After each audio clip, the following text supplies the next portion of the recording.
দর্শক দেখছেন পাবনার দুবলিয়ার হাটের পাট। আজকের পাট সর্বোচ্চ মাথা পাট বিক্রি হচ্ছে 3550 থেকে 3570 টাকা এবং 3500 বাজার। আজকের সর্বোচ্চ বাজার 3550 থেকে 70 টাকা মাথার এবং নিচে 3200-3300 টাকা চলছে। এই যে পাট আছে, এই যে পাটের আমদানি এখানে চলছে, পাট কেনা বেচা হচ্ছে।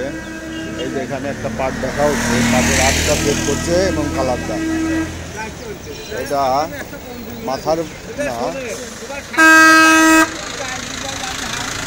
এই যে সুধানগরে গাড়ি যাচ্ছে, দেখি কত দাম দর হইলো, এটা কত হইলো, কত কইছেন ভাই? 434 টাকা এই পাটের দামটা হয়েছে। দেখি ভাই কি রাজি হয়েছেন? না, এখনো রাজি হন নাই। 3500 বাজার তো এক যায় না, দৈনিক বাজারে এক যায় না। দেখেন একটু কম বেশ করে বেচা কিনা করা যায় কিনা। দর্শক দেখলেন আজকের পাটের বাজার।